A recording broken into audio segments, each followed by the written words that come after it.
दुख है कि अन्ना आंदोलन से एक ऊर्जा जो पैदा हुई थी, जिससे देश में एक सकारात्मक बदलाव हो सकता था, एक वैकल्पिक राजनीति हो सकती थी, उसकी हत्या एक अहंकारी आदमी ने, एक आत्ममुग्ध और असुरक्षित आदमी ने कर दी।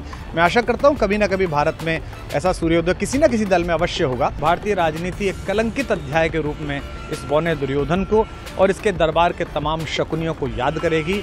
मैं उनकी मुक्ति की कामना करता हूं कि ईश्वर उन्हें इस दुख से बाहर निकाले।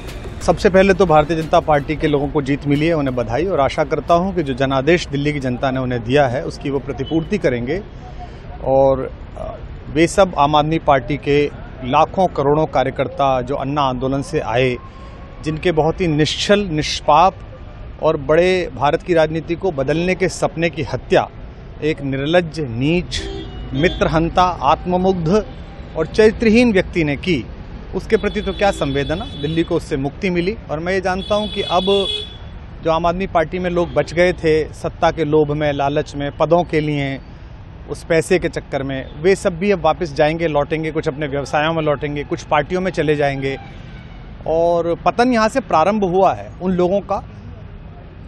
मेरे लिए कोई प्रसन्नता का और दुख का विषय नहीं है, मैं बीच में खड़ा हूँ। प्रसन्नता इस बात की है कि करोड़ों लोगों ने आशा लगाई थी, करोड़ों लोगों ने, लोग अपनी नौकरियां छोड़ के आए थे, व्यवसाय छोड़ के आए थे, दुश्मनियां ली थी लोगों ने, उन सब की हत्या एक आत्ममुग्ध आदमी ने, एक चरित्रहीन आदमी ने अपनी निजी महत्वाकांक्षाओं की पूर्ति के लिए की।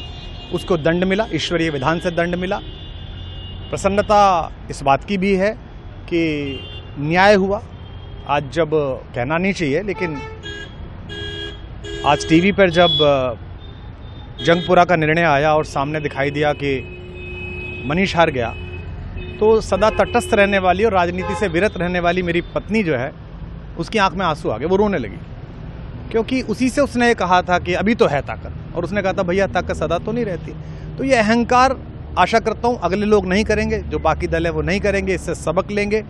और दिल्ली के नागरिकों को मैं अच्छे शासन के लिए बधाई देता हूँ। अब भारतीय जनता पार्टी अपने नेतृत्व में सरकार बनाकर दिल्ली के जो दुख थे पिछले 10 वर्ष के, उन्हें दूर करे। और आम आदमी पार्टी के समस्त कार्यकर्ताओं को कहता हूं कि आपने जिस किसी भी लोभ लालच में सब कुछ जानते हुए एक ऐसे व्यक्ति के समर्थन में काम किया जिसने अपने मित्रों की पीठ में झुरा घोंपा, गुरु को धोखा दिया, अपने साथ कंधे से कंधा मिला के लड़ने वाली महिलाओं को अपने घर लाके पिटवाया, अपनी निजी सुख और साधन के लिए जनता का पैसा खर्च किया, अब उससे आशा लगानी छोड़ें, अब बाहर निकलें, अपना अपना जीवन देखें। मुझे राघवेंद्र सरकार राम की कृपा मिली, जिनका ये घर है, जिनकी कृपा से मैं यहाँ खड़ा हूँ। मुझ पर कृष्ण कृपा हुई कि मैं इस निर्लज्ज सर्कस से बाहर आ सका।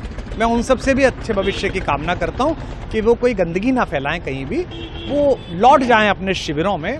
जिस तरह माधव को, कृष्ण को दूत देख कर भी भरी सभा में अट्टहास करने वाला दुर्योधन जो ये कहता था सुचिग्रम नैव दास्यामि बिना युद्धे न केशवः, बिना युद्ध के 5 गांव भी नहीं दूंगा, आज वो अपनी सीटों के लिए तरस रहा है।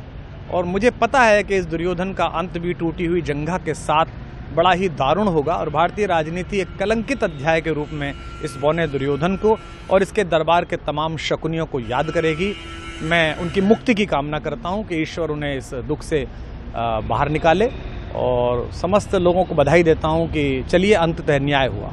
सर, बात करें दिल्ली के चुनाव या यूपी के उपचुनाव मिल्कीपुर को लेकर, चुनाव आयोग पर तमाम तरह के आरोप लगाए जा रहे हैं। अखिलेश यादव ने कल कहा कि वहाँ उपचुनाव में मिल्कीपुर, ये राजनीतिक विषय है, इस पर मैं राजनीतिक कार्यकर्ता नहीं हूँ, तो इस पर मेरी टिप्पणी शोभनीय नहीं है, वो आपस में सब जाने। लेकिन दिल्ली के चुनावों को लेकर एक मिश्रित प्रतिक्रिया है। दुख है कि अन्ना आंदोलन से एक ऊर्जा जो पैदा हुई थी, जिससे देश में एक सकारात्मक बदलाव हो सकता था, एक वैकल्पिक राजनीति हो सकती थी, उसकी हत्या एक अहंकारी आदमी ने, एक आत्ममुग्ध और असुरक्षित आदमी ने कर दी। मैं आशा करता हूं कभी ना कभी भारत में ऐसा सूर्योदय किसी न किसी दल में अवश्य होगा, जो भारत को जहां पहुंचना है वहां पहुंचाने का मार्ग प्रशस्त करेगा। बहुत धन्यवाद।